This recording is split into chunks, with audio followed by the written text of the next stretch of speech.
The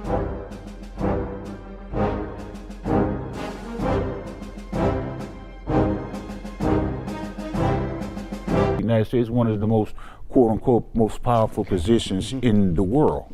Okay, the world used. How's everybody doing? Looking right here, Brandon.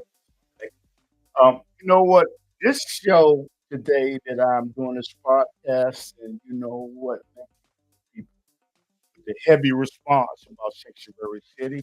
But before we start give you a synopsis, what we're going to do is we're going to briefly talk about Mr. Kirk that got Charlie Kirk that got killed. Okay, so there will be violence for individuals that have different opinions, views. Okay, and secondly, we're going to talk about Sanctuary City. This is a big issue in Chicago. I live in the Chicago area. I live in Chicago. And not only will this their precedence for what will be happening in New York and California. Also, these are the issues and the national guard. You know what? But I'm going to start out with The Trump administration has filed a lawsuit against the city of Chicago and the state of Illinois over their sanctuary city policies. The lawsuit claims that these policies hinder federal efforts to enforce immigration laws. State and local laws limiting cooperation between local law enforcement and federal immigration authorities are being challenged as unconstitutional. Chicago and Illinois officials defend their policies, stating they prioritize local resources for fighting crime while still complying with federal law. Please follow for more updates. okay. And the thing is, The Trump administration has filed a lawsuit against the city of Chicago and the state of Illinois play over it their one more sanctuary time. city policies.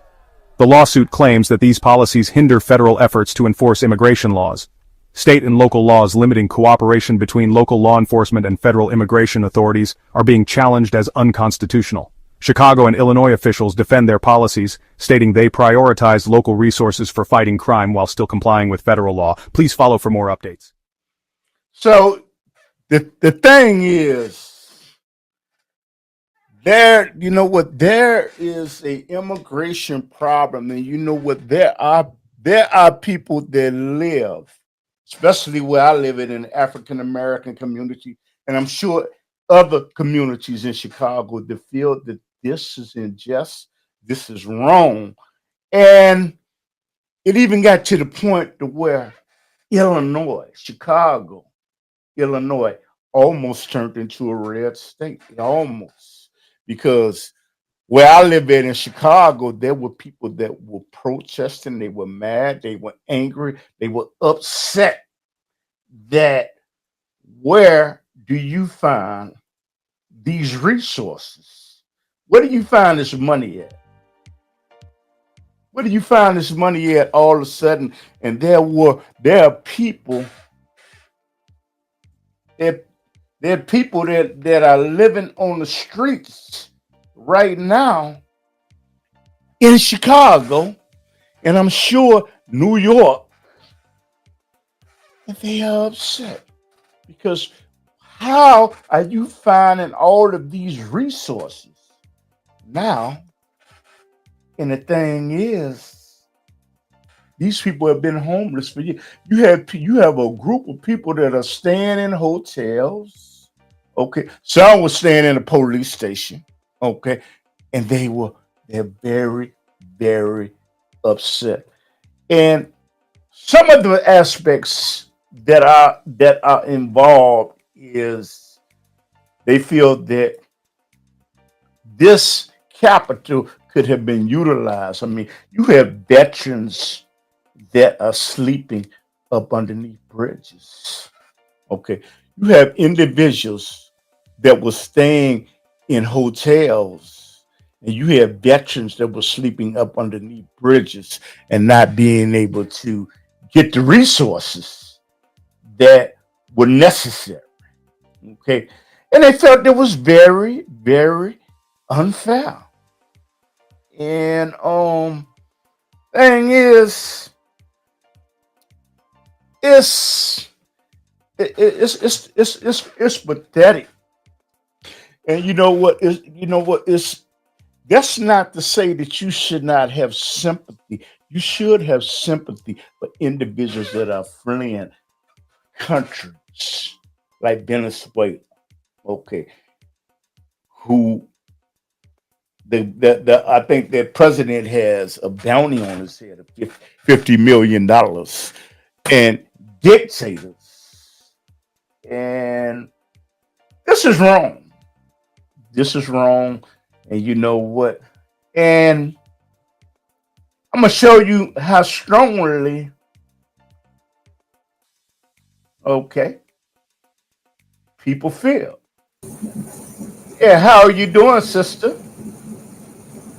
Hello, Miss Denise. Miss Denise. Okay, I got a guest, and she's not put her on mute right now till I see her picture. I will do it again. Okay. And what happened is you have individuals that are going to be overburdened. Yeah, go ahead. Go ahead, Denise. I can hear you. Hey, good morning. Sorry, I was late.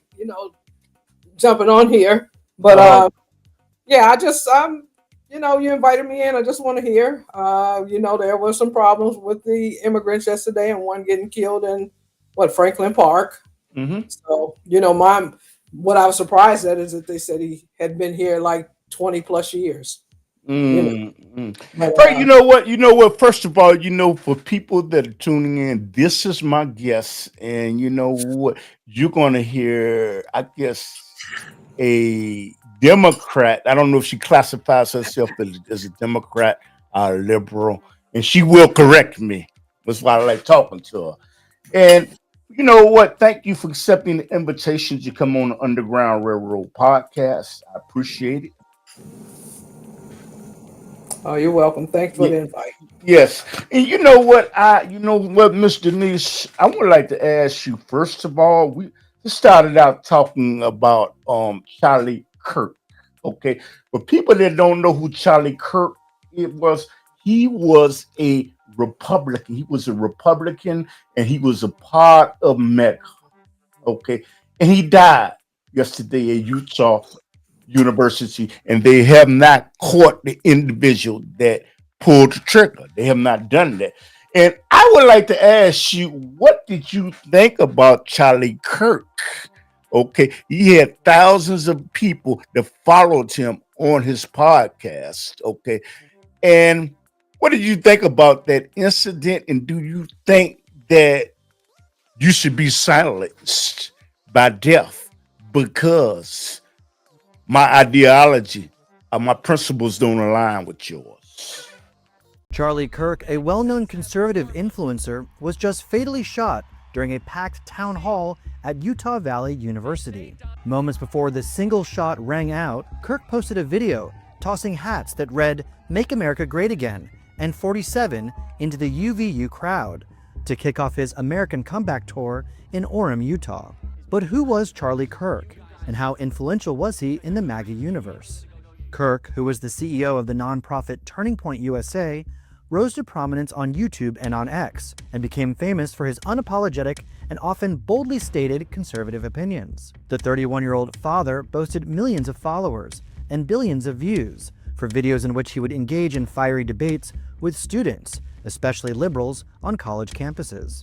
Some of his recent videos included Charlie Kirk hands out huge L's at University of California, San Diego. A government-run program of education has been a failure in this country, and that's what President Trump is doing by abolishing the Department of Education. And Charlie Kirk versus the Washington State woke mob. Life should be the answer to rape, is what we're saying. And if a baby is conceived in rape, you don't all of a sudden say, let's do something more evil because something evil happened. I have several thoughts on it, but first, let me say they did arrest someone. They have a young man, Tyler Robinson. I believe he's 22 years old. Okay, thank you. Yeah, he's charged with the murder. And it's funny because Well, they said that he was registered voter, but not affiliated with either party. Mhm. I didn't know who Charlie Kirk was. I heard people talk about. I got a couple of friends that follow a lot of social media pages, and they Mhm. talked about all the negative stuff, the spewing and the things were kind of mixed in with the politics, and so I started googling them and looking at some of these things. I said, oh yeah, I did see him because I did watch the Republican National Convention. I Yes. watched both of them, and Yes. he was a speaker, and Mhm. so I guess he was the one that was getting out the young vote for the MAGAs and the calls Yes. himself a conservative Christian.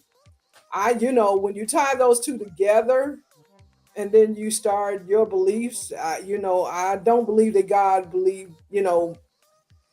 I'm not that well versed on religion, but I do know God did not and does not separate people as you being over here and you being over here the way some conservatives do, especially the Christian. I had to go and look up the word fascist, Yes. to kind of get a better understanding of what they, because I hear everybody saying, oh, we're going to a fascist country, we're Yes. this and we're that. And when I read it, it does kind of all identify our current president. Unfortunate that he lost his life. I mean, horrific. I saw the video, saw all that. I heard the statements that he made that crime is necessary Mhm. and it's almost like you were saying things that took your own life out of here. Mhm. You live by it, you die by it. You say he didn't believe in apathy. He thought that was a made up phrase. And, so they were people online saying, oh, don't show no apathy because he already said he didn't believe in that, Yes. So unfortunate that this is a climate and of our country, and they keep pointing back to I think the same day he died, they also had a shooting at a school again. They had a Yes. shooting, where I think he's 14 or so years old, Yes. and they say he got radicalized on some site. He went to school, had been to that school a couple of times, and they Okay. had, removed him from class because he had ammo. Mhm. I thought that was reason to remove him completely, take him somewhere else, not here. You keep, letting him come back, and then he finally carried it out. Thank God the two that he shot didn't die. But Mhm. this is the rhetoric, as they call it. When he made comments, Black Lives Matter to him meant blues, losers, and murder. That's how he identified Yes, it. I that. Okay. Yeah. Do you happen to believe that we're living in a democratic society? Do you believe that it is warranted to kill or hurt somebody or do something heinous to someone because they have a different religious ideology or belong to a different party?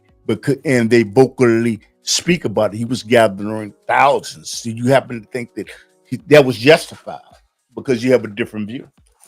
I don't think it was justified on the fact of his politics was different, Republican, Democrat, conservative, liberal. But I think what he was saying race wise and just as human nature, he was saying some bitter things. It's funny, and the governor even said he was hoping it wasn't one of theirs. And Oh, everybody's like, when they found out who was actually the killer. And it was yes. like he was hoping it was, and what kind of statement is that? You would have preferred for it to have been someone out of the country or of another race. Mm-hmm. And then that really would have kicked off some stuff. That's what the governor said at a press conference. But I don't think it was based on the politics. He mixed it in the politics, but this man mostly went out and spoke on uh, and just so many comments about African Americans, and I didn't understand it. You think that he said if he ever got on a plane and found out there was a black pilot, he had to, make sure this pilot was qualified to fly that plane. When you Wow. go and then you say that Ketanji, Michelle Obama, everyone that's in high positions were because of DEI. These people have law degrees.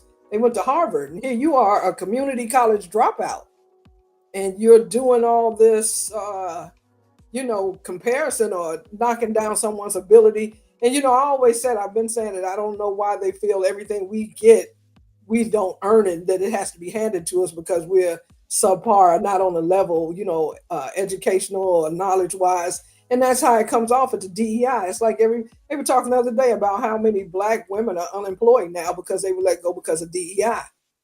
And I'm like, really? Wow. So not based on their ability and the skills to do the job, but it's just assumed that they got it because they were a minority. It's something like taking the place of affirmative action. You come up with DEI. That's not the case. I've always kind of pushed back against that. Don't say we're not qualified mentally or, education wise, book wise, and that we get all of our stuff based on just because we were black. Yes. No. Yes. And you know what? I'm going to play excerpts of.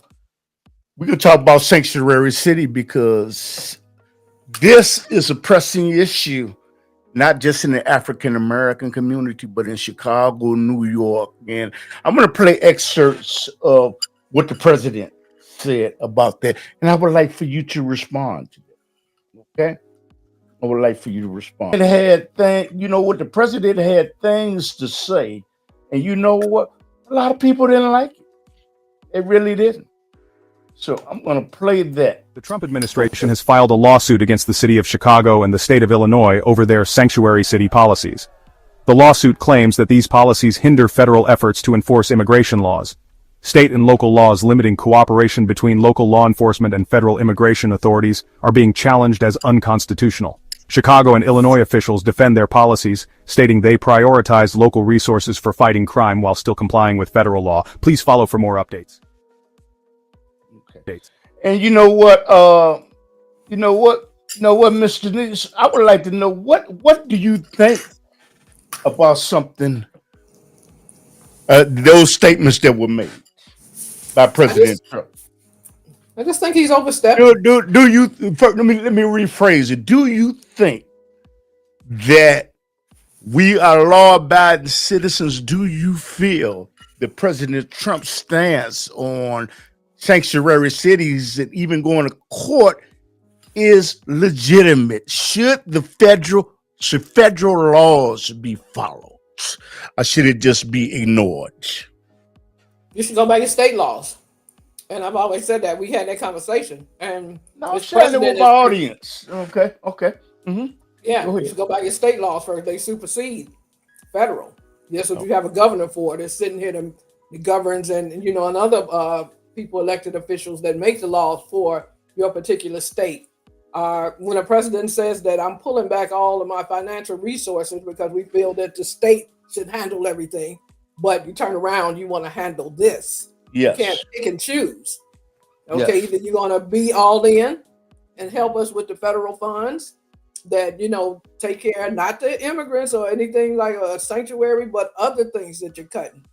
Or you just stay out of it and let us handle it totally. You're not giving us the money.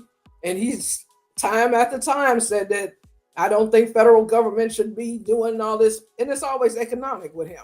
But now you want to come in and steal federal laws on how the state should run itself. You can't have it both ways. But I don't, you and I talked extensively about this. Yes. Yeah, it has gotten out of control. And I look at rest in peace to the guy that lost his life yesterday. If you've been here over 20 years and you did nothing to make yourself a citizen, just thinking I'm good. I've been here 5, 10, 15, 20. Now, it's coming back and it's just so much going on. I can be pros and cons on all of it. On them a right to be here, right not to be here. If you're not causing any, and of course, what they're trying to offset it with now, well, he had a record, a traffic record. Okay, really? And that's grounds for you saying that he was violent or a criminal. Okay. Okay. And as you make this statement, so therefore federal law should not be observed in Illinois, and I hate to bring in California and New York. They should be ignored. I like to ask you something. When you make such a profound statement like that, why? So you say it should not. So you say that you think that basically this is okay to take money a capital that has been earmarked for citizens that live in Chicago, New York, and California, and give it to someone else that did not even follow the protocol to come into the country? You think that that's all right? Why? Tell me why. Well, it's not the case of always giving them money. Some of them are coming here and being productive citizens. They're getting jobs. They're holding their own. Now you want to, like I said, when you pick and choose, he's just going straight across the board. Yeah. Right? There's a lot of things we don't know how our money is spent on until after the fact. These people in Springfield, they do all kind of laws, and they hide them in pork, whatever the word was, or where you slide this little. It's not as big as the one that they got out front to us, but there's other little laws that get funded that we have no knowledge of. So, to get caught up, because I am a taxpayer. Yeah. But like I told you before, it doesn't consume me. Yes. As long as I'm able to go and get the resources that I need at a time that I ask for them, and my government say, okay, we got this. Now, if you tell me, well, I can't give it to you because I'm giving to X, Y, and Z, then I got a problem. But as long as I'm able to sustain myself, I can't just say, they don't deserve a penny. We get too tied up, and that's a big problem of ours when we just, everything is surfaced and circled around money. There's a lot more out here that, money just, we put too much emphasis into it.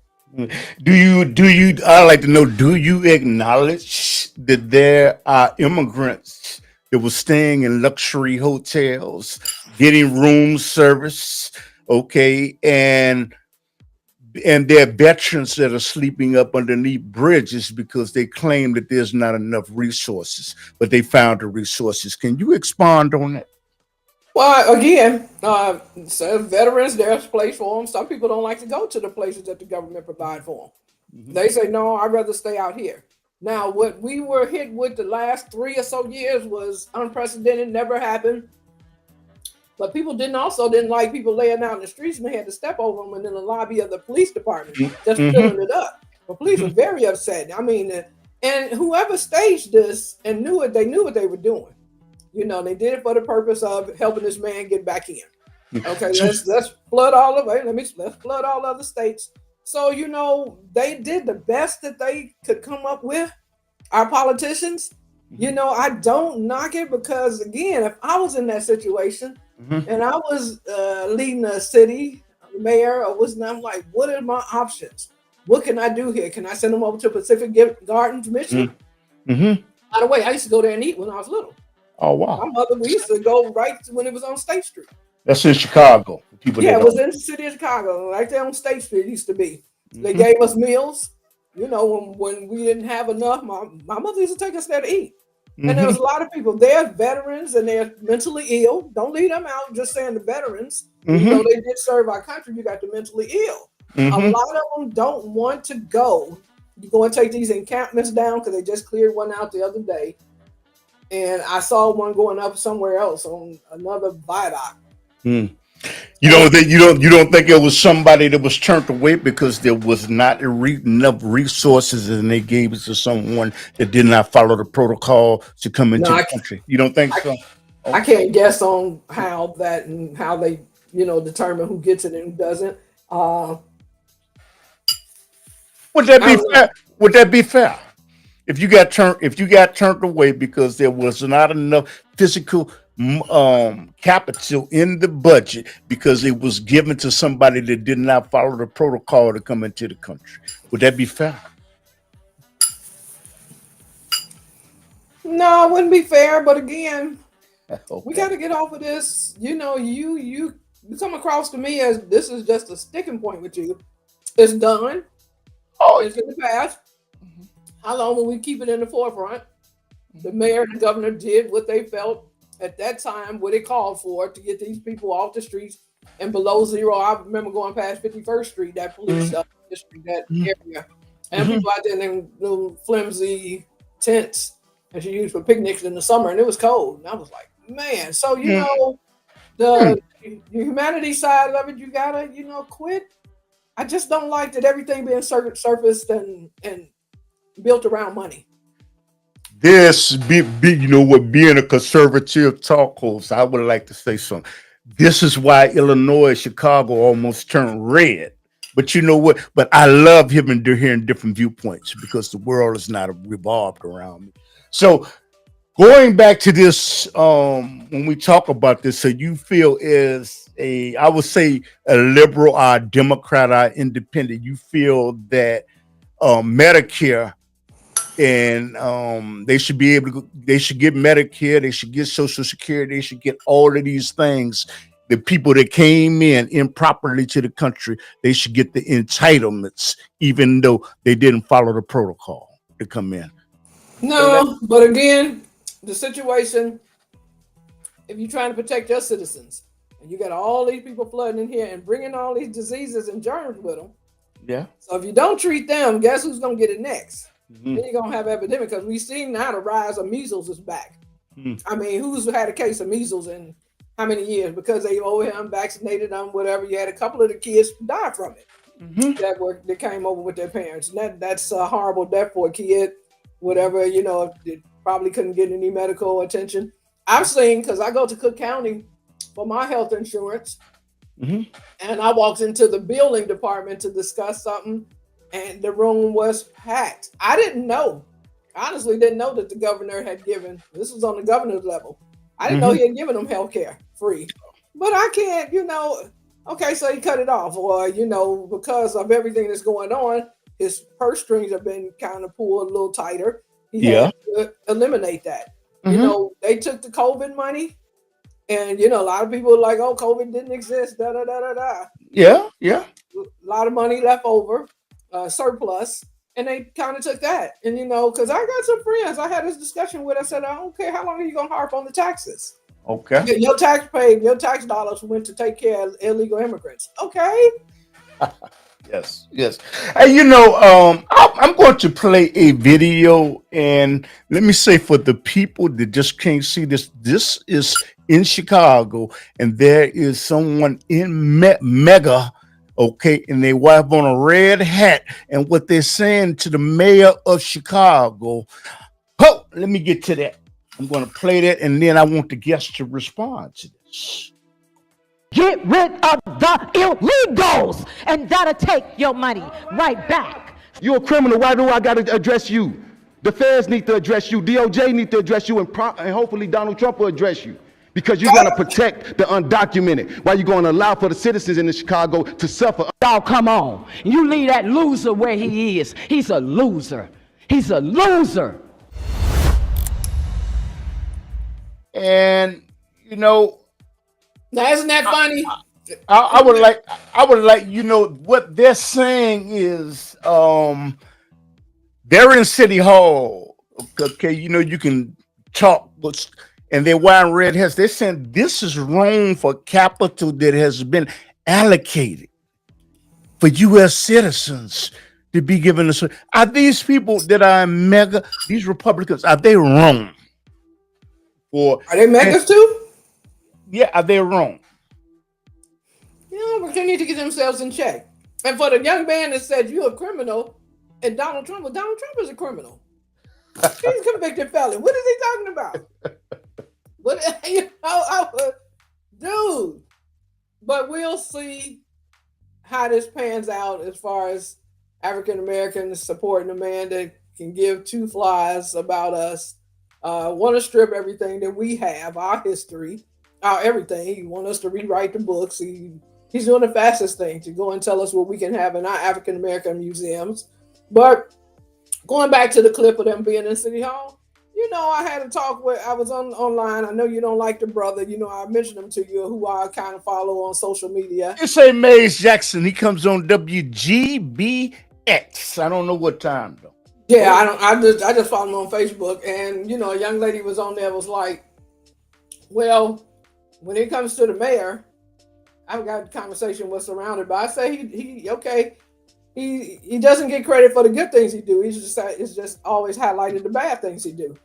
So she said she want to know why the African American teacher population is down, and she want him to fix it. I said, you want him to fix something that? But how could you come to the rescue? Go ahead. I'm sorry. Go ahead. Okay. I'm sorry. Just like, you know, come on. We tend to, and she said, yeah, the bar is set so low, so when a black is running for office, she raises the bar up very high for them. I'm like, that don't make no sense. Raise the bar for everybody. Yes. Rahm Emanuel closed 50 schools in our community, which put all them teachers out of a job. But now you want Brandon Johnson to come and fix it. It's just not true that enrollment. I looked at the reports today that enrollment is down in the Chicago area. Oh yeah, now I'm talking about when we was in office when he did it. And they said some of those schools were low enrollment. Mm-hmm. You should have talked with the community. You had to close 50 of them, and then the black teachers that mostly employed black teachers. What was done by their late president, she went down to Springfield and gave away the main artery of any union contract, which is seniority. Mm-hmm. Yes. She gave that away. And so those teachers couldn't bump the white teachers, or they couldn't go to the north side or where the schools that were not armed but had people in positions with less time as a teacher.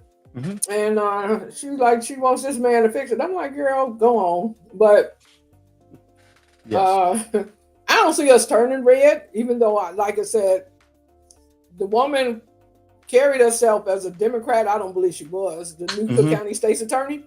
Mm-hmm. But I voted for her over the black man because I saw a continuance of what we're seeing in our neighborhood that was going to continue. People getting put back out on the street with an ankle bracelet on and doing more harm to our community. Yes. And that was all at the, and thank God the other day, Anthony Hood. Okay, the other day, Timothy Evans lost his chief judge position. And that's good because he was spearheading all that, telling judges to get these people EM and, closing the juvenile detention facility to where it's like no, and these juveniles, they need to be in there because you don't correct them. But, I voted for her. You voted for her, and also I voted for Mayor Johnson, and I would like to play. I don't think when we talk about Mayor Johnson and we talk about sanctuary city, first of all, he is not the individual that implemented sanctuary city for individuals that know about politics. But I think that he has the influence. I think that he has the influence to bring it to the floor and have a vote to dissipate out to rid sanctuary city. But I want to play. I'm going to play an excerpt, and first of all, get your opinion about Mayor Johnson and Mayor Chicago, and we could talk about Prescott too in regards to the issue of sanctuary city. Okay, and I want to thank. There's a lot of people that are watching this on YouTube and other social media networks. I appreciate it. Okay, so let me play this. But how could you come to his rescue when he was up here okay with flooding the black communities in Chicago with illegal immigrants?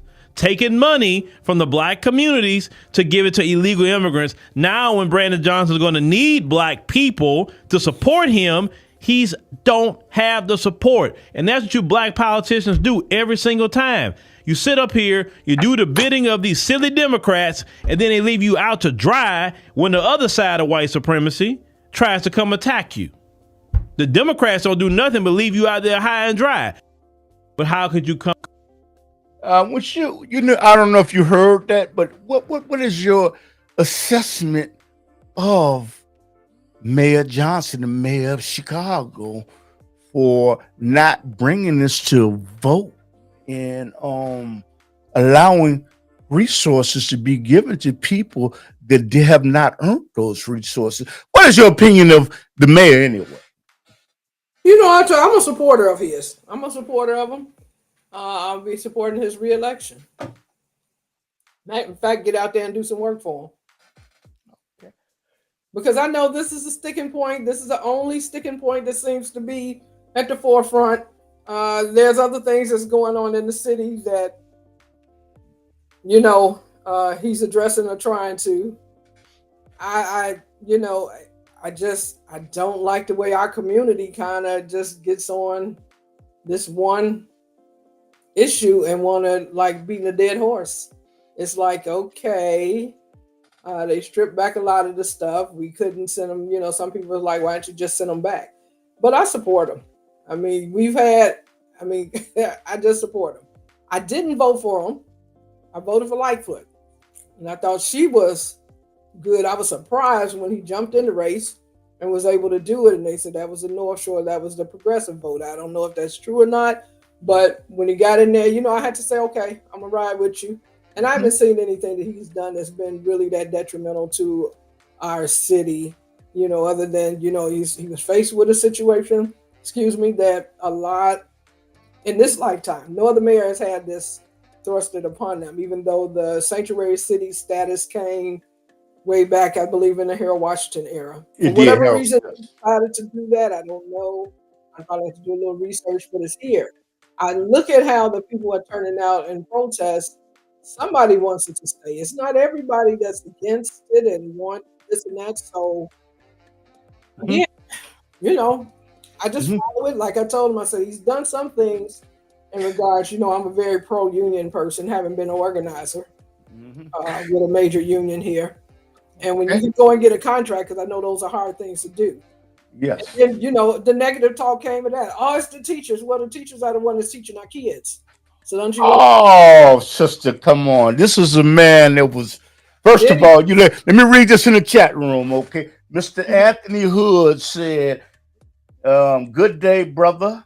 And to you said, good day, sister. How you doing, Mr. And he's saying something yes to what you said, but go ahead. I'm listening.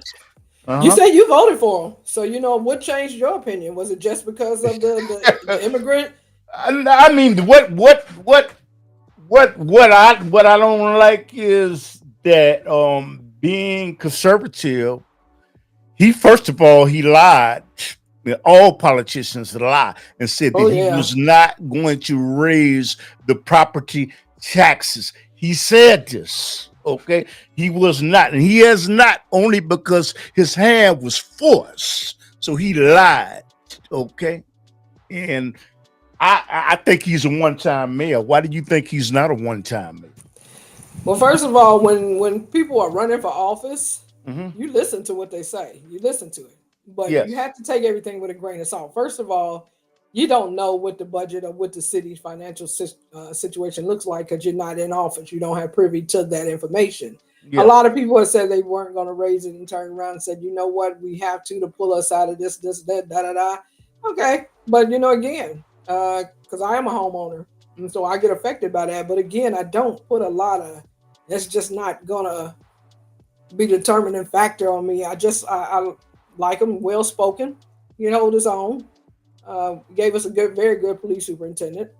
For whatever reason, there's some discord with him and the governor. I don't necessarily, the governor, I have my different opinion, and that's not for this show. I don't think the governor has the best interest of African Americans as a state overall. When he was called on that hot mic saying the least offensive black he was looking for, and they were or offensive or aggressive or whatever he phrased it, and it came up with the name of Jesse White. Are you serious? But and then he got one because you got this young lady that's running for office, and she can't say a thing she did under him. He does not let anyone rise up in his administration to show that they're worthy of another position. They're just there as a figurehead pretty much. But going back to the mayor, I'm 64 years old. I got it. I'm sorry. Go ahead. I was watching politics before I was able to vote. Yes. And I saw everything that was going on, and how it really broke open when Harold Washington finally won, and the racism and that really brought the cream to the top of how this city was, and what we were allowed and weren't allowed to do as blacks. We had a few aldermen, Timothy Evans, Sawyer, Allen Streeter, that were in the black community neighborhoods, but they really wasn't doing nothing like, the Burks and the Burt and the Terrace or whatever, the guy down, and just all the crooks. So fast forward, this is our third African-American mayor. This crook you got on the screen here, I'll go out and campaign against him. Okay. Talking about he's trying, you lived off our tax dollars. This is what I'm saying. You went and you begged Biden for a position, so he gave you ambassador, and you and your wife went and held up in China or somewhere for 4 years on taxpayers' money, and Biden lost. Now you got to come back. Now you want to try to get back in the political arena. This man did more damage to us, way far more than any black mayor that we had, Lightfoot or Johnson. So I figured, why not a second term? You have a question in the chat room, sister, about I assume about your mayor. It says that he cannot answer direct questions. Sounds like someone we know. I guess this is about your mayor. Would you respond to that? I don't know what direct questions that he did not answer. Again, that's a very broad statement. It could have been a lot of things that he's been asked or questioned on. But okay, I'm saying for me, I can't convince anyone else. I'm just saying I haven't seen. Now you can't answer a direct question. Sounds like someone else we know. That kind of talking in a something right here. But okay, if that's what you don't like about him, everybody, when it's time to go to that poll, and y'all better weigh it. Yes, because there's a movement going on. Starting with, and they got someone that's about to run for county board president. And we were always screaming we didn't have enough minorities. I think minorities, what we do to a fault, we try to too much sympathy to African Americans. Some is warranted, some isn't. And all this stuff came about when they started rewriting the laws down there when George Floyd got killed. Yes. A lot of people didn't know these things that they were doing. That's when it started being called the woke era. And it was because of the killings of Breonna Taylor, this and that. They went to Springfield and they wrote some stuff. And and I've also posted this. As African American, as black, when we got out here and marched for Trayvon Martin, and we got out here and marched, because I go to a lot of them. Sometimes I participate. If it's a black cause, the George Floyd, I marched several days on that. I won't get involved in the stuff now. We didn't get that much support as far as being black people on the way we were getting killed by law enforcement. Yes. And this like that. But now it's this uproar, and you got all these people coming out about the immigration situation. And now I see our faith-based leaders are trying to join it. And I'm like, why? It's not our fight. I'm sorry to say it like that. I know they're saying some things like Supreme Court took off and we saw it yesterday, evident. It cost one person their life. They're being able to stop you just because of your race. Yeah. Where you look. You ain't got to have a reason, because the Supreme Court said that, for immigration rights and for ICE to do their job, and we're going to let the president roll with this. But they're going to extend it far beyond that. But you know what?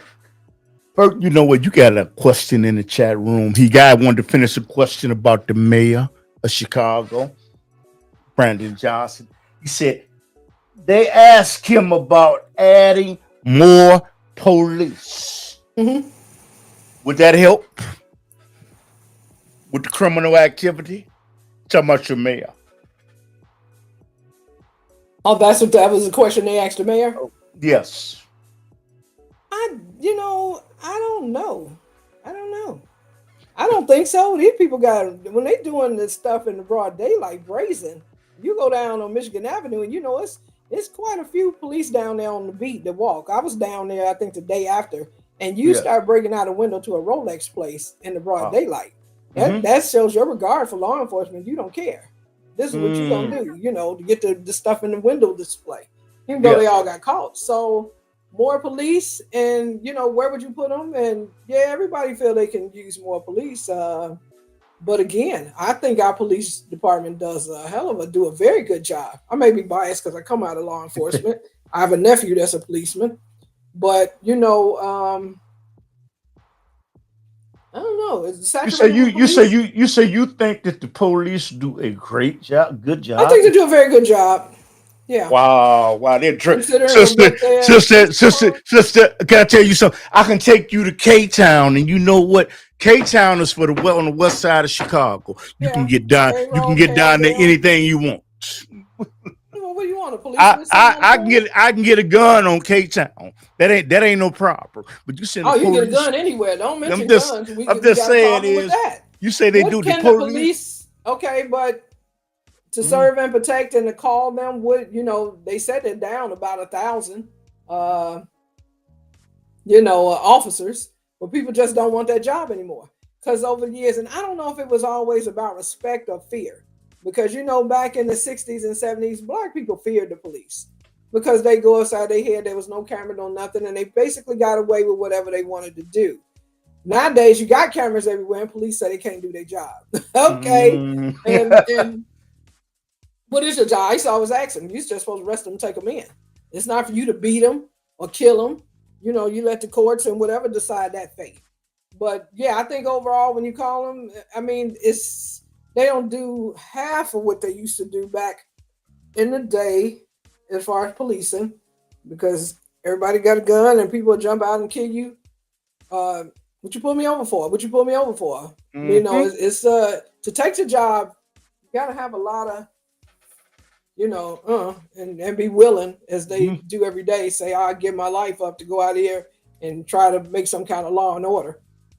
Sister, I'm listening to you. There's a code of silence in Chicago. Okay. Well, if a police officer sees his partner doing something, and he will not say anything because he may be ambushed. There are drug houses that have been operating for years. Okay. And there are unsolved murders that have not invested, but you say the police are doing a good job. This is interesting. Can you expand on that? Yeah, to me, there's some murders that have gone unsolved. Yeah, they cannot, I come out of that environment. Okay. But I didn't have a problem with it. If I see you doing something, I'm gonna tell you. If you don't stop, then I might have to just say, hey, such and such. You just had a police officer that after 15 or so years just finally got a settlement because she told an officer not to do something that he was doing on the streets. He went back and told the whole department. That's internal. That's just like the hiring practice. We know, and the fire department, we know when it comes down to that, this is a very racist. It's not, they don't hire. When they say minorities, my nephew graduated, there were 4 African Americans, but on the news, they broadcast it as the largest minority class to date.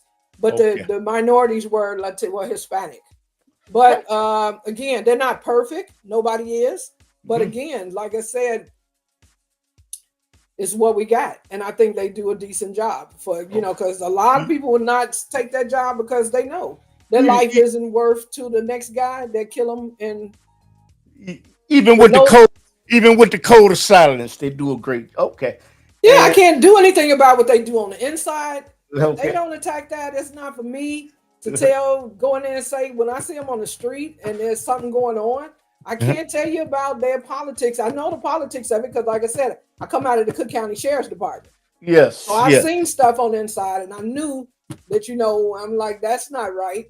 But I didn't have it. But as I dealing with the public out here, there are some. Look at the cop that killed his partner. Yeah. And now you got a lot of police officers on their site saying he should have never been on the force. He should have been let go when he was on probationary status.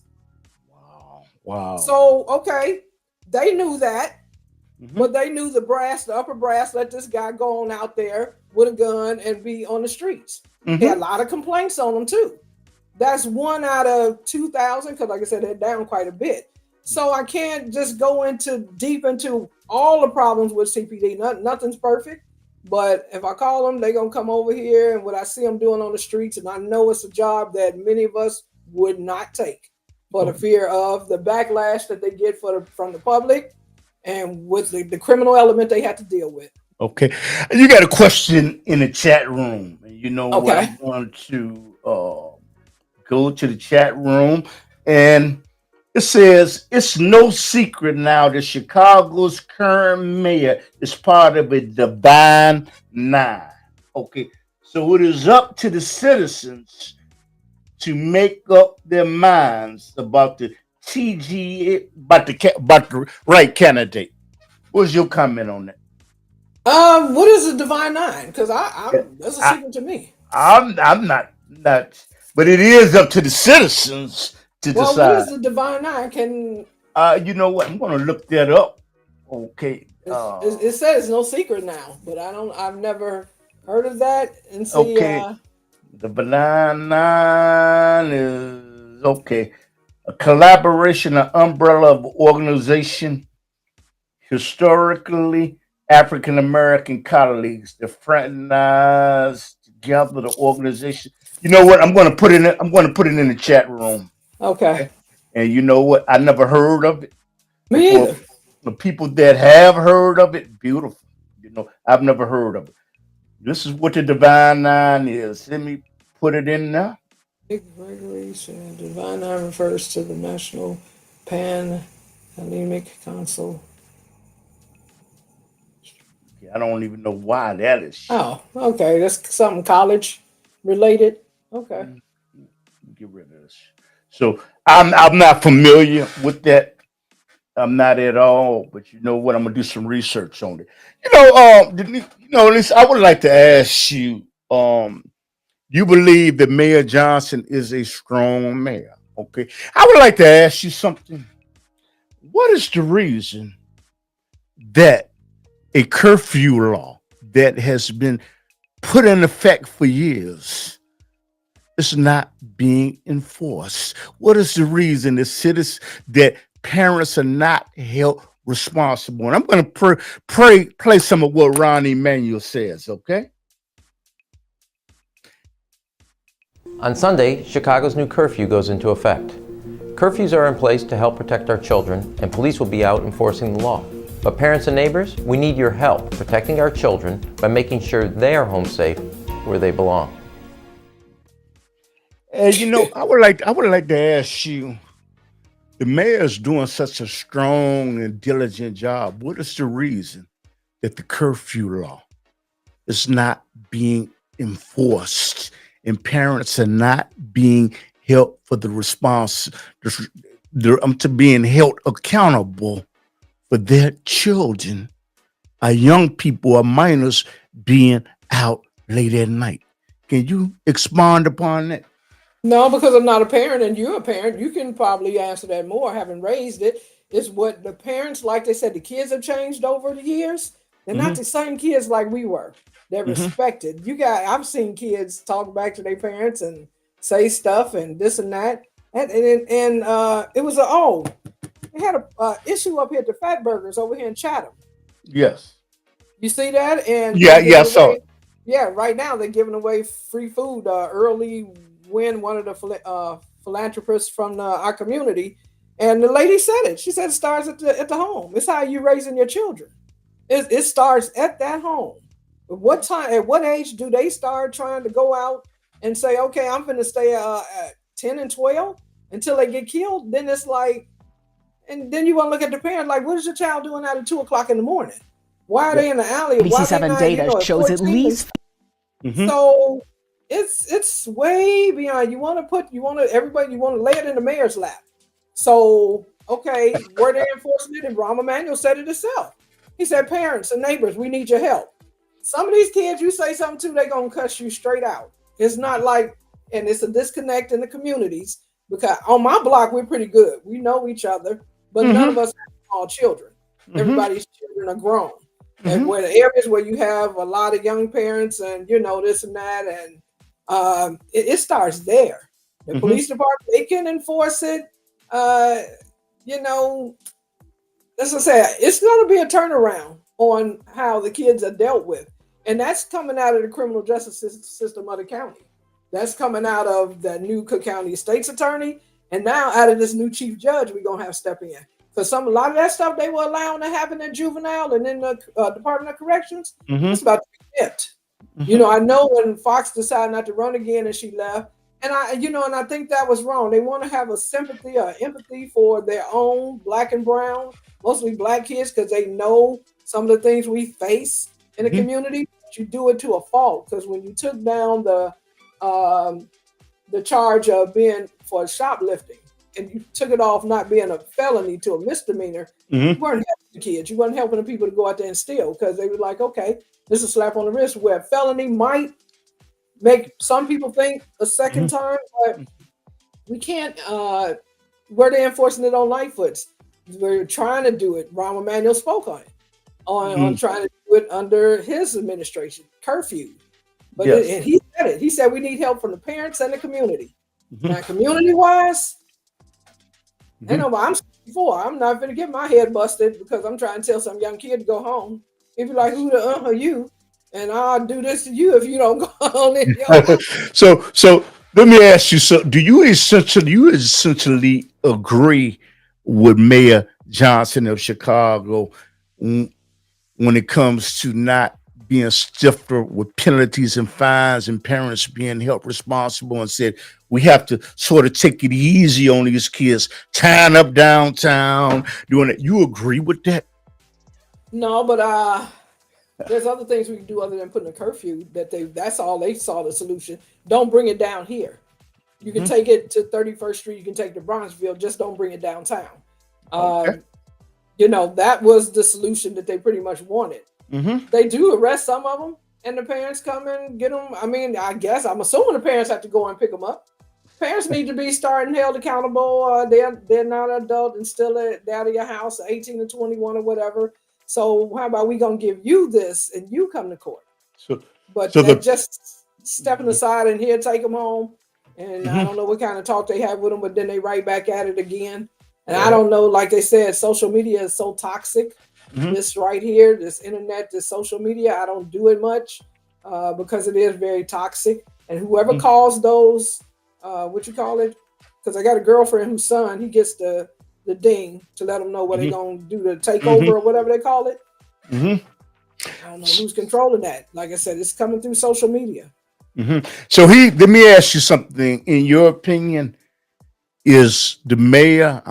I can't put the governor in on it. Governor Pritzker, he's doing. In your opinion, is he doing a effective job? With the curfew law being observed? Is he doing a great job? Well, again, I don't even know what the curfew law is, that you must be in at a certain time if you're the age or something. Yeah. Well, okay. He can go on and say we're going to enforce it. Do you have the manpower to enforce it? How do you enforce it? You hold the That's parents. up to the parent. What you do is I can't tell a child to go in the house if your parent ain't telling you to be in my house. That starts at the house. You want to keep harping on the mayor, on the mayor. When we elected him as mayor, he's not the father, the grandfather, the everything for every. People got to step up and take responsibility. I know there's some things that fall with him, and because he took that job, they fall with him. But you keep harping on this. Did Rahm Emanuel do a good job with it? Because Laquan McDonald was out after a period of time at night when he got killed. Did Lightfoot? I don't know if they were starting to do this takeover stuff under her watch. So again, our parent structure. When you want to be a friend instead of a parent, big mistake. Or some parents are scared of their kids. Okay, he's got somebody in here saying, Mr. Lowe said, like you said, it all starts at home, and many have held themselves accountable for it. It's sad that Chicago is going downhill, but many have said it is bound to happen. Said that it is bound to happen. Well, it's what you make of your city. I've been here. I did a lot of traveling. I lived in Florida. I was in Memphis. Thank God I wasn't there at these times. I don't think I could have did the work that I was doing. I always wanted to come back home. I was glad to do the traveling. I was in California. And I was doing it on a job thing, but some places I stayed like 3 and 4 months. So I got to see a little bit of their town and a little bit more deeper of their culture. I'm always coming back to Chicago. I like it. I like Chicago. It's unfortunate what we have going on. And mostly, like I said, because I got a friend I met in Florida, a real good friend. We kept in touch, and I've been begging her to come here, and she's scared to come here. And I said, it's not like what you see on TV. No. They're going to always start off the news with the worst of the worst. That's how our news is generated. Every channel. They go from the worst is happening. Then at the end, when someone may have turned, you might see a good story, a feel-good story. But for the most part, I was downtown last week. I go and I still, I watch, like they say, keep your head on the swivel. I use common sense. A lot of times I don't shop here in the city. I like the south suburbs, but I do take advantage of our lakefront and downtown. I hate the way at one time you'd be able to walk into Grant Park from any street you crossed over, be it Jackson, Adams, Washington. Now they got points that you got to go through a checkpoint. Our times has changed so much, and we're not the only city. I don't think it's just Chicago. But when you see that skyline, when they sent them sorry bears last week, news, every commercial they were showing downtown. They were here. You know, Cloud Gate. They want to call it the Bing, but it's Cloud Gate. So we are still a very good city, and don't buy into the stuff when they talk about it's a shithole and that no one wants to come here. You go down Michigan Avenue, around Neiman Marcus, around the water tower. It's barely walking room. It's people down there. You know what, sister? I got a other video that I'm going to play on. I think this is in regards to downtown Chicago and with the youth. So I'm going to play this right now. ABC7 data shows at least 54 people were shot and 7 were killed over the Labor Day holiday weekend. Now, the violence comes as President Trump threatens to deploy the National Guard to Chicago to crack down on crime. Now, the weekend violence includes 3 mass shootings, 2 of them in Bronzeville. We're told 1 person is in custody for that shooting at 36 in Cottage Grove. There will also be extra police patrols in the neighborhood. This all comes as President, or should I say Mayor Brandon Johnson, signed an executive order in response to the Trump administration possibly sending the National Guard to the streets of Chicago. Neighbors in Bronzeville shared mixed reaction to federal deployments to help address violence. Us as people, we can come together and fix it out on our own. We don't need no one to come here and, wreck shack our community and tell us when and how. No, we are all old enough. We can come together. We just got to put the guns down. It's a really good idea. I think it would be better for the city. It keep our community safe. It's pretty bad. I think the National Guard being here is very, very good. To slow down. Like for me, I got kids. And I want to see the community better. Current and retired guardsmen tell us the National Guard is trained for military combat, not policing crime. If troops were deployed in Chicago, military experts say they would be likely used to guard federal buildings. Now, as for the violence over the long weekend, police say investigations into all of the shootings are ongoing. That's a lot of police force you got to use. And, I would like to know, do you think it is wrong for the National Guards to come to Chicago and Illinois if they can curtail criminal activity, even by 1%, stop a possible homicide? Do you think what President Trump is talking about, do you feel that he's wrong? I'm saying the arrogance of Johnson and Pritzker to make the statement, we don't need your help, and their killings, going on every weekend. If it can minimize it even by 1%, is he wrong? Yeah, he wrong. Like the man said, with federal, what are they called? The police, what do you want to send in here? They're not National Guard. Yeah, National Guards. They're not trained to do everyday civilian interacting, arresting, this and that. They're on a higher scale. Keep an eye if there was an arrest or, like a January 6th, then you might need them when you got people scaling the building and breaking out windows and shooting, spraying bear spray with police and killing a couple of them. Yeah, you needed some kind of law and order there. We didn't get it. You come back to us when they say 54. And I know I'm going a little bit more deeper, but if someone in another state, you would think, damn, 54 people shot, were they just walking down the street? And I'm not, they did say there were 3 mass shootings. Look at the surrounding incidents that led to that. You had, and there's nothing wrong with communities wanting to get back together. I think that was down in Bronzeville or somewhere. I think it may have been one of the public housing things that people were doing to get together, and somebody came and sprayed it up. What I don't like when they do report on the crimes or the killings, they don't come back and tell us. Yes. Or they don't tell us at the time. They know. Police know. And you can find out. You go to YouTube, anytime something happens on TV and I see a shooting on the expressway or I see something happening, I go right to YouTube because I'm going to get a breakdown of it. And I know it wasn't a random act. It was a beef going on.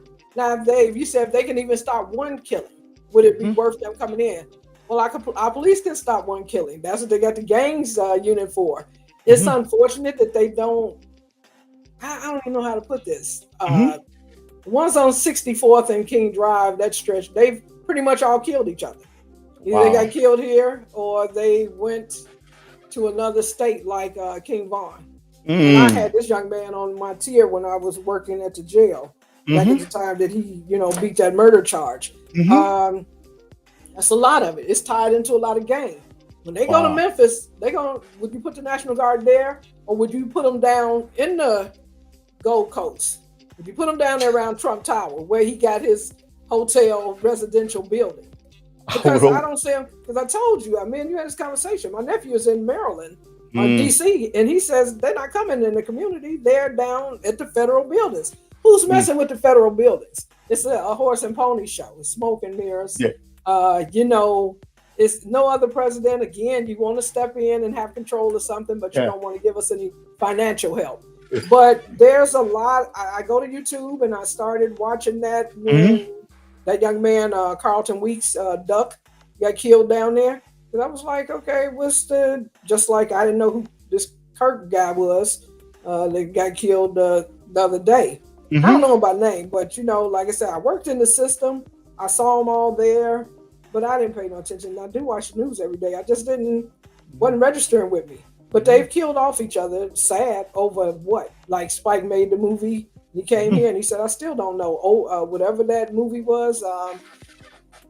But when they advertised, we've had 50 or so killed, just like the young lady that did the release party, and they went and shot it up and killed the people coming out of her party. And people like, she shouldn't have had it because of what she was involved in. Yes. And then I went and listened to some of her stuff, and I seen it on YouTube, and I was like, your friends came out to support you, but they lost their lives because for whatever reason, these young men and some women take this gang stuff so serious. I don't understand that to a fault. Yes. And we have something in the chat room. Says they agree with you that the media loves to hype crimes that's going on in the city, and they fear the main agenda for the message of the people. Yeah. And their fear is their main agenda. You're absolutely right. You're absolutely right. And that's on all this media. It's all garbage now. It's like, I used to watch CNN a lot. I don't look at any of it because I see what they're doing. And, everything is fake now. It's just bad, the whole thing. But yeah, you get people like that. When I worked at CPD and we had a young man there and he was from Africa. And it was cool. And he said, back in my country, we just thought everybody was walking around on the street with a gun. Because that's all we saw. Okay. And this was in 1987. Wow. Yeah, that's what he told me. He's like, yeah, that's how we saw America. That's how we saw it, because everybody was walking around with a gun. Yeah. Let me take a recap. I hope that you have at least 15 more minutes because I know your time is valuable. Can I hold you over? Yeah, I'm cool. I'm good. Okay. And you're looking at the Underground Railroad podcast, and we do a television show that comes on every Saturday night at 10:30 p.m. in Chicago, 10:30 Central Time, and you can see it on the internet. And plus, we have a YouTube platform, and we're discussing Sanctuary City, the National Guards, and Mr. Clark Kirk that got killed.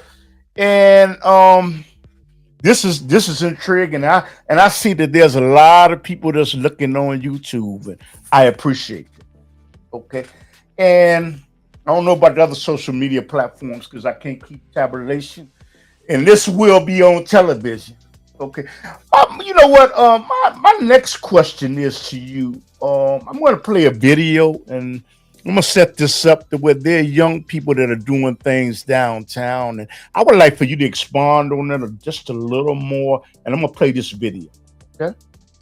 Chaos on the streets of Chicago over the weekend with large groups gathering downtown. Joni has more now on how local leaders are responding. Chicago police have been directed to strategize how they're going to deal with incidents like this as summer approaches. The rowdiness and violence that happened downtown over the weekend shocked people, and it's been seen all over the world on social media. Hundreds of teens and young adults were seen running in traffic on Michigan Avenue in the Loop, jumping on vehicles and smashing windows. Saturday night, 2 teens were shot. A 16-year-old in the arm, a 17-year-old in the leg, both taken to Northwestern Hospital. Police were trying to respond and escort people to safety, but drivers were trapped, and one woman told our Dane Placco that her husband was driving their car and he was beaten. Their windows down, and the guys put in their face like... they were hitting him in the face? So my God is like that. How's your husband? Is he okay? I don't know. I'm from Chicago, and I understand kids having a good time, but this is simply bad parenting. We have to do better as parents. Our kids should not be out here. Where are their parents at? That's my question. Why aren't they asking where their kids are at right now? Are they tracking them? Do they see his behavior? This could easily lead to something very, very terrible. There were numerous statements issued by elected leaders. Mayor Lori Lightfoot said that parents need to be responsible for their children. Mayor-elect Brandon Johnson said it is not productive to demonize the youth. Also on Friday, a 14-year-old was shot at 31st Street Beach. Joni Lum, Fox 32, Chicago. Okay, Joni, thank you. So, my response to you is your aldermen and your state representatives have failed. Okay. I'm just giving, image and projection, showing video, showing there were young people that were overrunning downtown Chicago and destroying downtown Chicago. And you're saying that the National Guard should not come and give any help whatsoever, and they being overrun. Can you expand on that? Do you think the National Guard can do what in that situation? First, they got to know where it's going to be taking place at. And the one thing you said out of that, you went from the mayor to your state representative, and who didn't you mention? Who didn't you mention? The parent. No, that was mentioned on the video. That was mentioned on the video. Mm-hmm. Yeah, because the young lady said, the parents, do you know where the kids are down here? Okay, the National Guard, have we had any lately? I'm just trying to see what would be their role. Where would they, what are they, because they're not talking with the current law enforcement here. There's no communication. That may be done on the part of the president. They don't want any. I just want to send them in and they're going to answer to who or do whatever. They need to know the layout. I don't know who would do it, but I'm trying to figure out. You mentioned all the elected officials and you never said anything about a parent. Oh, I said something about I said that earlier, that the parents ought to be held accountable. But I'm saying, downtown is being overrun. You're saying they don't need any more assistance from the federal. And I think that your mayor, and I think that the governor Pritzker, it's an arrogance to say, you know what, man, we put them downtown. We're going to do something, because it implicates that they have failed. They have failed in doing their job effectively. No. When you run a city, when you want someone coming in and telling you you're not doing your job, I'm finna do it better than you. No, they could work together. Like I said, if he had said, okay, we got a plan, we're going to give you some assistance, but it's like, where do you go? Where do you know a takeover is going to take place at? And you showed that. Now, what we've been having a problem with lately is these back ends like they just did at Neiman Marcus. Mm-hmm. And that was so sad because a man lost his life. Okay. When they backed the car into the store and went in there and, came out with all this merchandise. Mm-hmm. Called, I think, 6 out of the 8 of them. Mm-hmm. Something like that. Mm-hmm. Okay, that's where I can see them, but you're going to just have them standing around. Are they going to go down there and do it if they know that it's being guarded by the National Guard or, no, they're not. So I'm trying to figure out what would be their role. Are they going to come here? Because in Washington, D.C., I saw a couple of people saying, we just don't have a feel of our city. It feels like we're under, whatever they call it. But I just, if you tell us something and how it's going to, no one's going to turn down more help for law enforcement. Okay, but you got to tell us something. Just your mayor has. Okay. And there's a lot of people, it's not just the mayor. You got a lot of people in Chicago don't want him here. I don't want him here. Don't keep laying the blame on him. You see these people marching and holding these signs, stay out of our city. It's not only about the immigration. It's about this also. Now, like I said, I've seen, I don't like the killing. Help us with the gun, the influx and the flow of the guns coming in. He says nothing about that because he's all for your amendment to carry. But we got Indiana on one end and we got Wisconsin on one, and they're flooding us. And those are red states. And then they got some coming from the South, Mississippi. I think the mayor just spoke on them in intercepting a large cargo of guns. Now, who's doing? I mean, guns are so plentiful. And we got all these laws. Like I said, laws are not going to stop it because the person that's doing a crime don't care about a law. So you're essentially you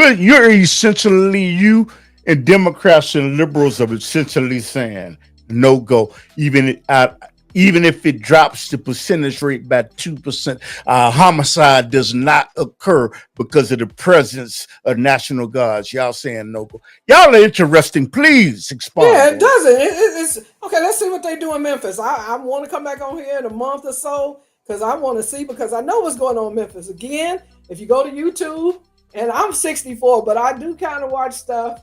I watched that young Dolph get killed. I watched that big Jook get killed. Hits those both Memphis. The crime is it's concentrated in certain areas. Yes. Orange Mound is one of their little suburbs. You go on YouTube and you just put it in there, you'll see every kind of gang activity, and there's a lot of killing.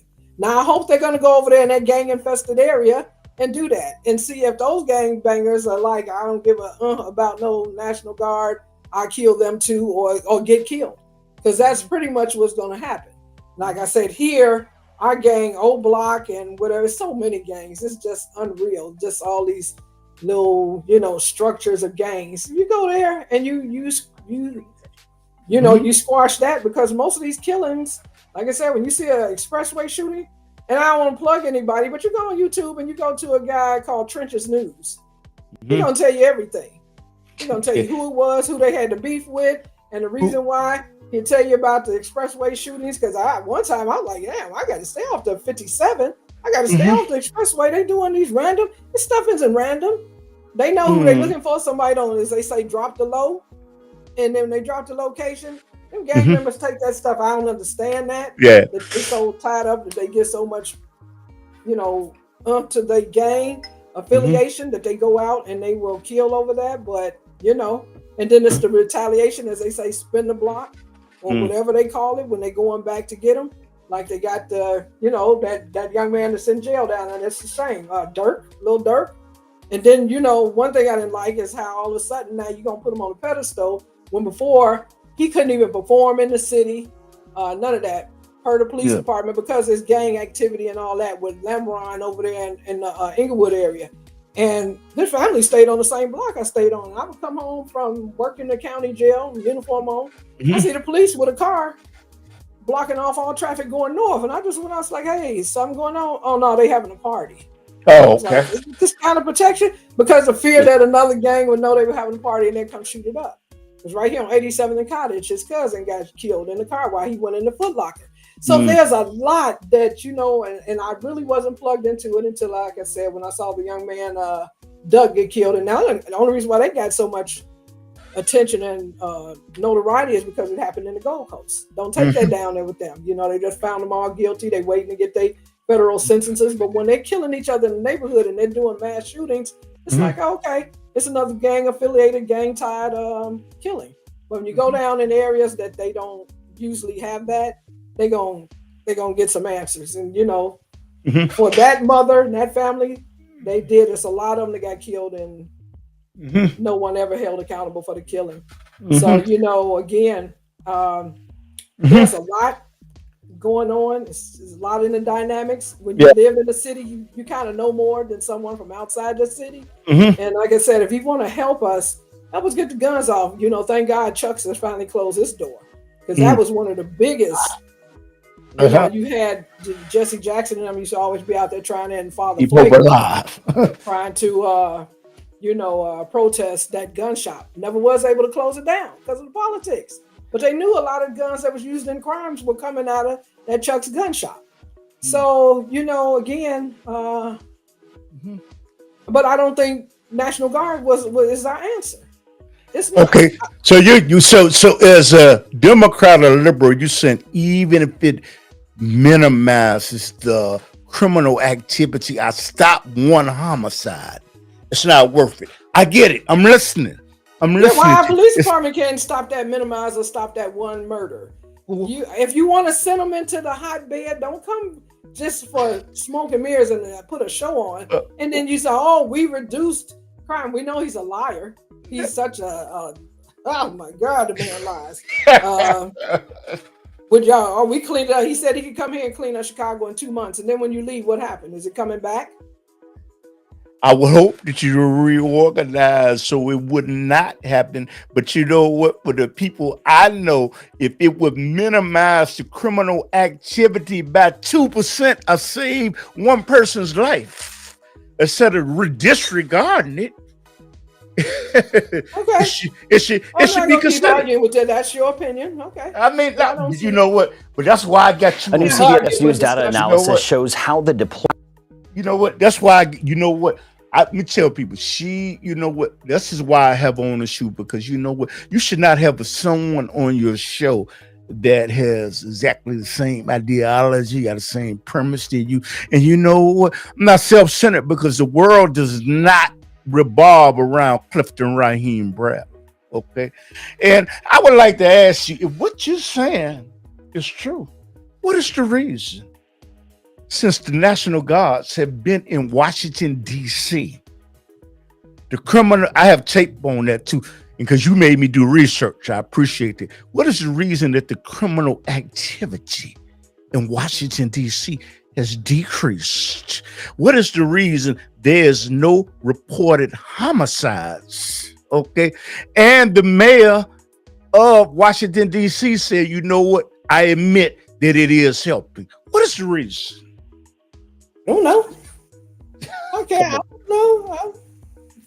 You seem to think it's because of the National Guard being there. I don't know. I'm not going to give them the credit for it because, again, it's like, what was it? And that's when you and I talked about it. What was it prior to them getting there? What was it? I know he wanted the homeless out of the way. And when the young man got beat up, that was working, I guess, under that Doge. That's what kicked it off in Washington. Yes. Beat up and robbed or whatever. And, the president got very upset. And he's like, okay, Washington, D.C. needs to be cleaned up. Okay. Yes. Okay. What's his reason for wanting to come here? Because no one in government has been beat up or carjacked or robbed. But he don't like democratic cities. And that's his right to. We didn't vote for him. I don't support him. I never would. Mm-hmm. But I used to watch his show. I thought it was funny. Yes. So are you denying? I got a video showing the statistics of which you made me do my homework, saying that criminal activity has decreased. Do you acknowledge? You're saying for criminal activity to decrease in Chicago because of the National Guards, and it might because it'll make everybody sit at home like, oh, we're not going to go down there. We know what's down there. We know what's waiting for us. We ain't gonna walk right into that. But as soon as they leave, we gonna be back on. So court telling are stopping a homicide, even if it's one. Is that not a good thing? You stop it temporarily, I guess. It's always good when you can stop someone from being killed. Nobody should be killed. But you putting all these eggs in one basket for one murder, and not saying that that's like not worth it, but tell me something good about our city. Don't always be the negative on. No, you know what? I haven't heard you say one. I mean, you've been talking as we pick up, when we meet up every week. But Chicago is beautiful. It's scenic, and you can see a whole lot of things, and you can do a lot of things and eat different foods. And Chicago, you know what? I don't see myself moving to another city. I don't see that. I've thought about moving to Africa, and since I'm retired, I might do that. Spend half of my time in probably Ghana or something like that, and then come back to the United States. So that's what I would say. Good about Chicago. But you're saying, and then ICE agents should not be allowed to do their jobs in Chicago, New York, and California. They should not, because the federal law should not be observed, in your opinion, in your view, right? Oh, now you going to ICE? Yes. No, like I said, I think initially when he said he was gonna get the immigrants out or the illegals, most people thought that was gonna be the people that had come over in the 4 years that Biden was in, that we saw crossing and then getting bused to whatever states. I think that was excellent strategy by him and Greg Abbott. Yes. Because this wasn't something that was just, because when they were dropping them off, I was like, well, how do the buses know what police station and where they're going to take them to? Who's giving them the addresses, and not just putting them, say, downtown and letting them out at Greyhound Station. So it was good. It was something, because when I told a friend of mine in Florida and I was feeling a little worried on Biden, I was like, man, I says, this is going to be an issue, because I think they had taken a building over in Woodlawn on 60 something, and people weren't very happy about that. And that's the neighborhood I grew up in. And they were turning it into a place to house and the community wasn't feeling that. Of course, they always come to the lower, they always come to the Black communities. We didn't hear them too much going up in, the north side or whatever. I don't even know what they call their communities up there, but we saw. But that was everybody's thought, that it was going to be these people that came over, walked in and climbed the wall or whatever. But he was talking about anybody, as we see now, that came over 20 or 25 years ago and never did what they were supposed to do as far as getting themselves legally accepted, as a citizen. And people were telling me, I was saying, well, you know what? If you've been there 20 years or 25 and you've been working and you haven't taken the initiative to get yourself your citizenship, I don't know what to tell you. I don't know if I feel sorry for you or whatever. And then they want to go to, well, it's expensive. Okay, but you were making a living. And some have bought houses. Like, tell me how you do that. I can tell you a story with someone working at the jail with me that didn't have papers to be in the U.S. Yes. Like, you got a government job, but I feel that does it warrant taking them to jail or other countries where they, just no, take them back to even where they came from, or give them some kind of, instead of just saying, they say, Ace, we have a meeting of the minds. Go ahead. Yeah, I'm not, because I saw them walking around in my community and I was like, okay, you should have seen, if anyone on here is familiar with 87th and Dan Ryan at the Home Depot, oh my God. I just quit going up there. I was like, what? And they put a big fence up around the parking lot to keep them out, and they start blaring this loud music, I guess, so it would drown out anything, and it was just crazy. Wow. Like, so there is, you got to have some kind of structure. You got to get some stuff under control. Yeah. But this chasing them down and doing all this, and and some states are now upset because they're going in and they're recruiting out of their already law enforcement pool, and they don't like that. They offer them $50,000 bonus with a payoff of school debt if they have that, to come on over to and work for ICE, because he did give them quite a bit of money. But I didn't, and again, to the level that it is so many here, I was ignorant to that.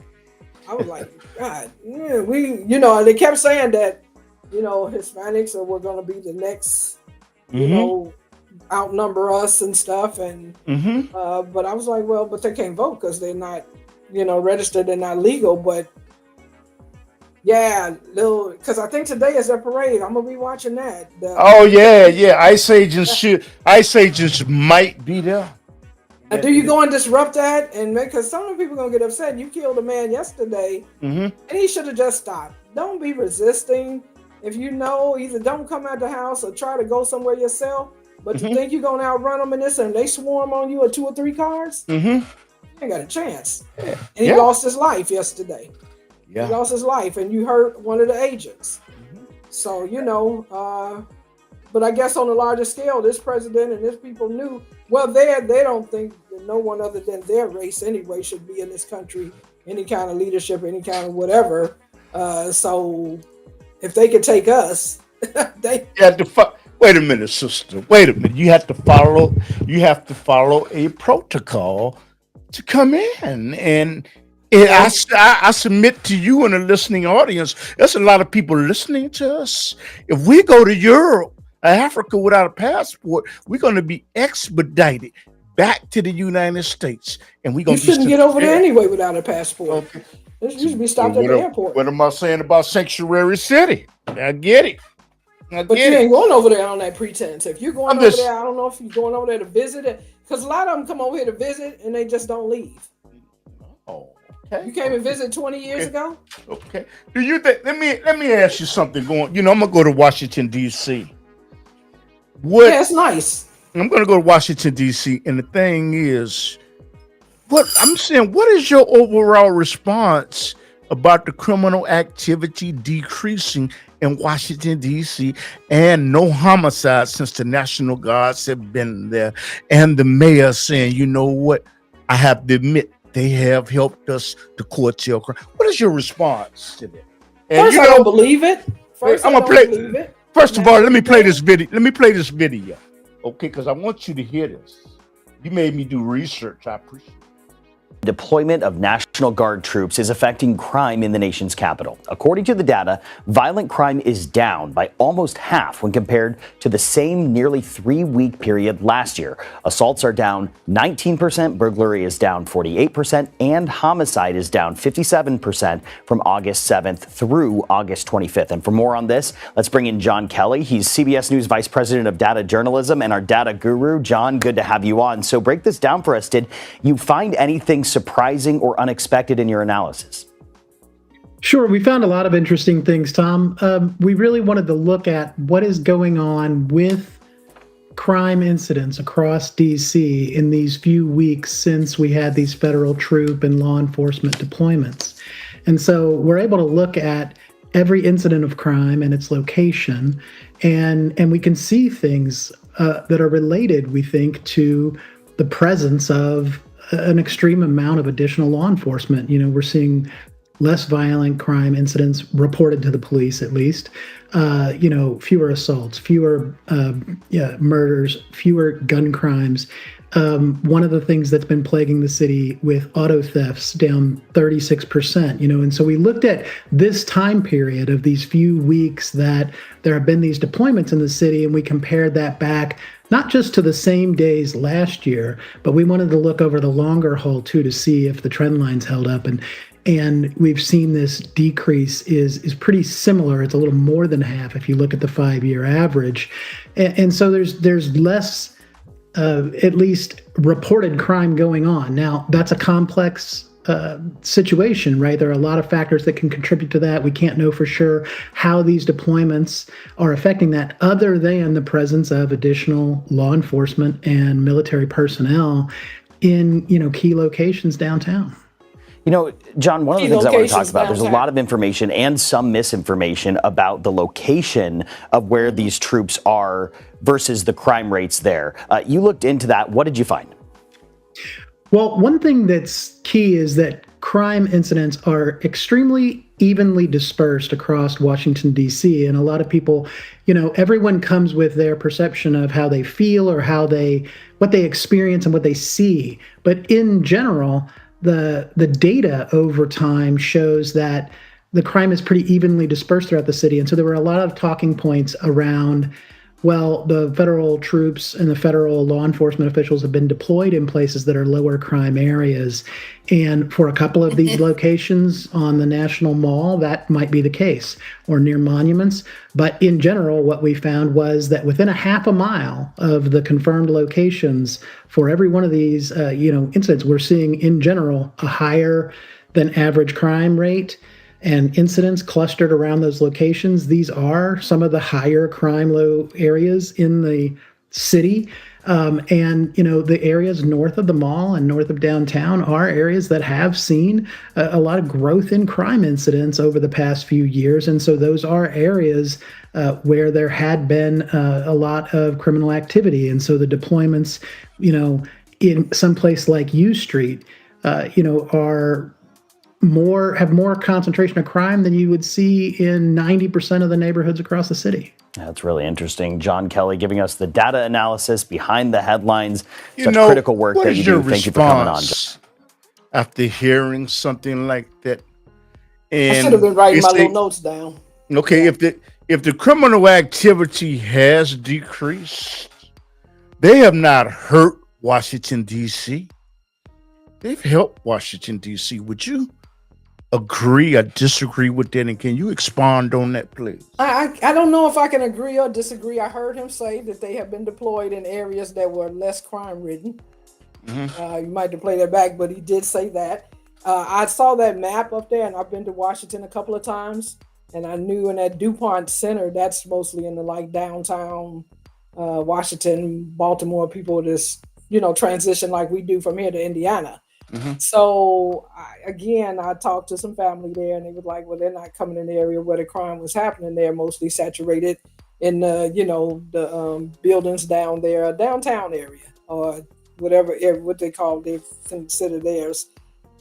He gave a graphic that he put up there, and that graphic said 5 years. And then you have someone doing analysis of something that's up in the screen. It's like he's in Florida. Are you serious?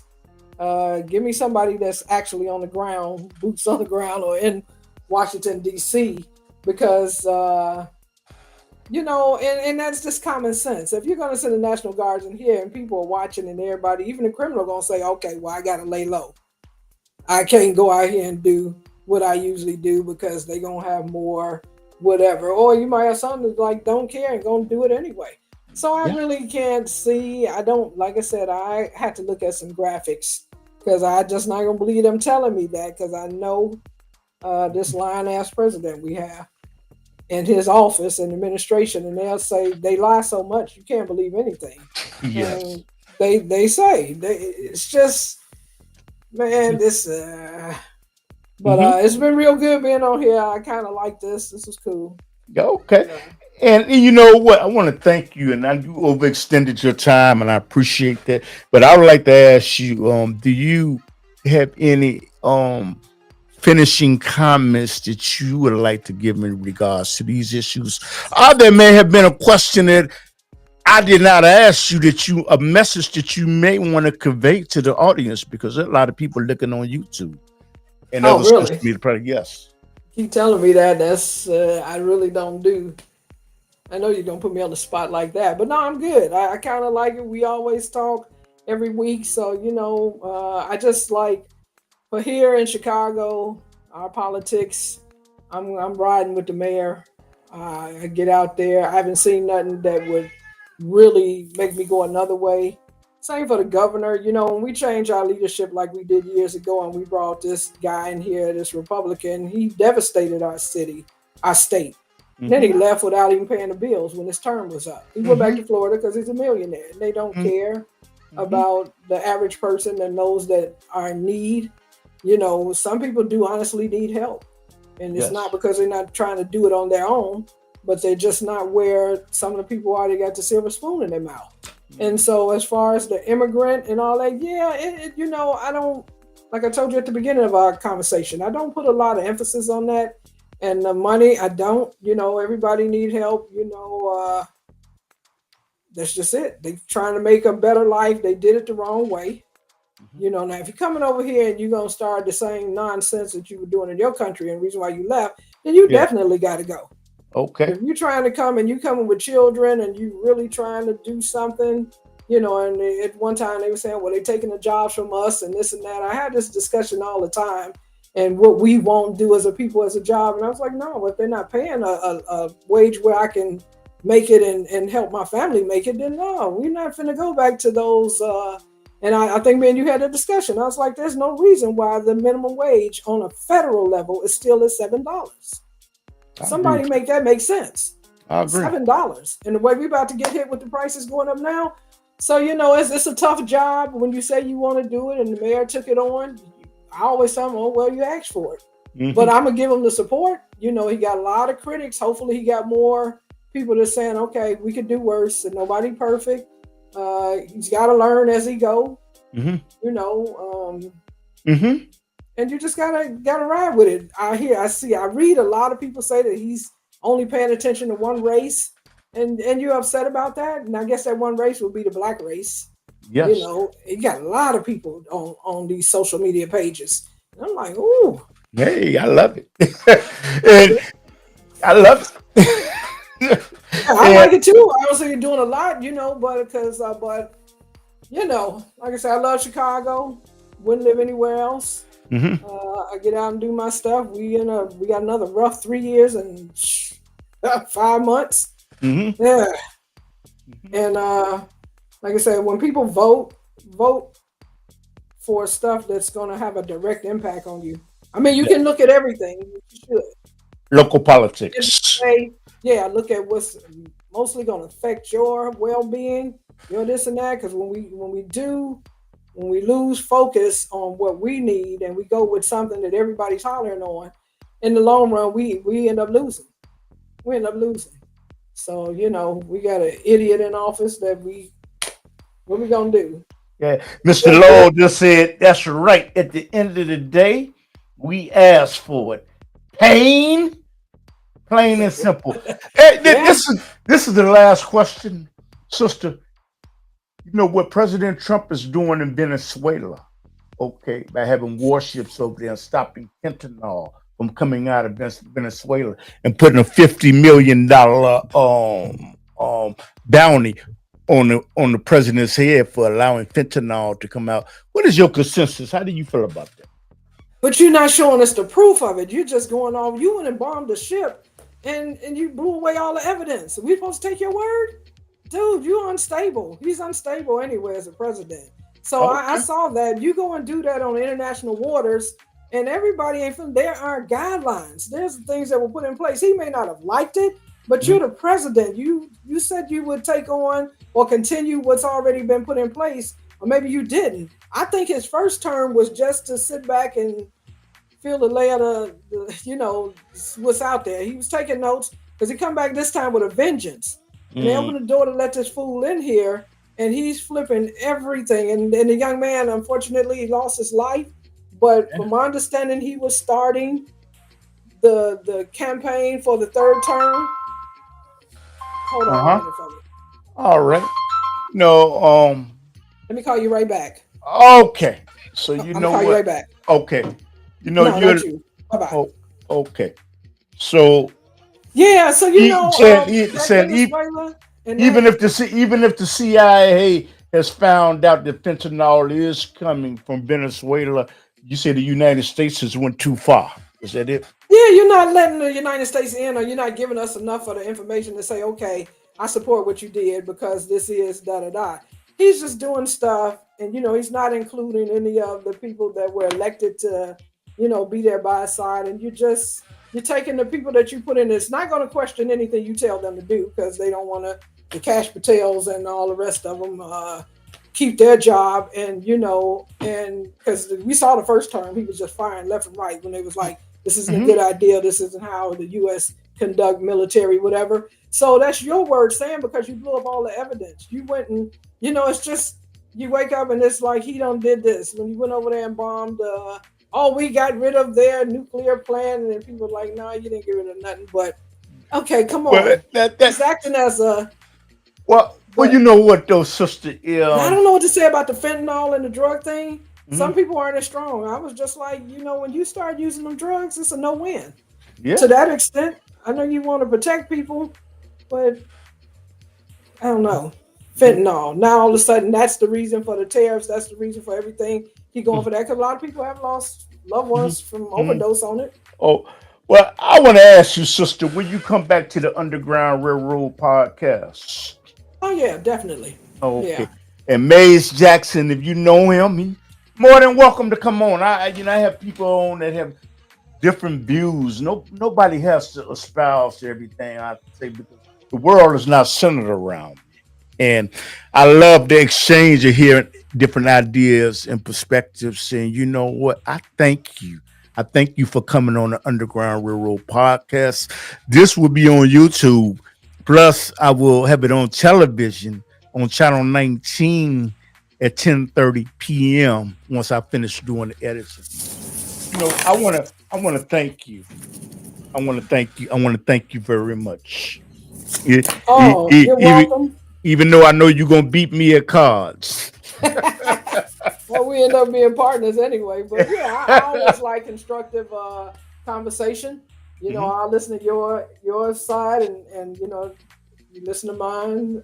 But I'll just say, take it easy on Chicago. We good. All right, there. You don't need that outside thing into agitating us. We got to talk to our own, and parents got to parent. Okay. Okay, I'll see you Wednesday. Well, this has been engaging, and I thank you very much. Okay. Bye-bye. Goodbye. So you're looking at the Underground Railroad podcast, and we do a television show that comes on in Chicago every Saturday night at 10:30 p.m. So I'm going to cut this. I'm going to go to my editing room and chop this up and put this on television. And how to Frank, Lowe, Charlie, those other people, Ella, and Tawheed, and all the card playing people that they beat me at cards, but I'll try to beat them. But no gambling. So, what, I'm going to leave you in a word. Before I say that, recap, we talked about Charlie Kirk. We talked about immigration. We talked about the National Guards. And I'm always looking for guests to come on the Underground Railroad television podcast and television show, whether your views align with mine or not, because I love hearing different perspectives and different viewpoints and asking critical questions.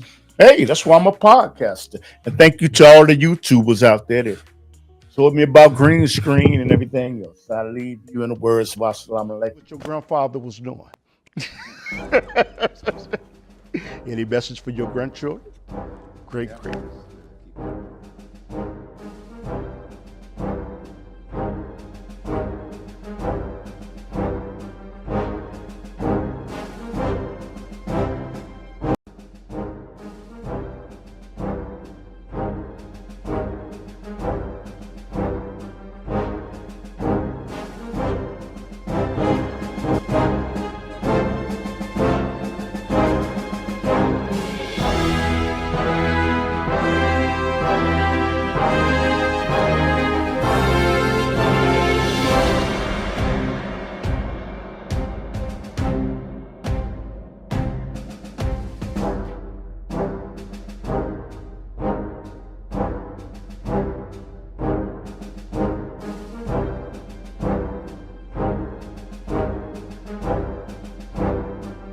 Because I happen to have known someone who was in the NSA.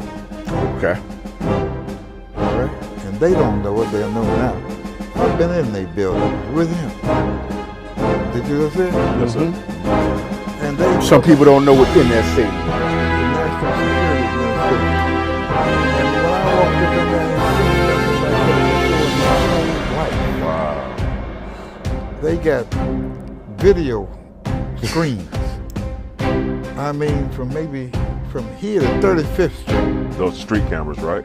Those are the screens like you watch on a computer. Right. All right? They got a room where they listen to conversations all around the country. All right? That's why I can say what I said. But they let me go because he was an important person. And they figured if he was pregnant, it was all right. All right? They made a mistake, but I never forgot that. Well, wait a minute. Wow.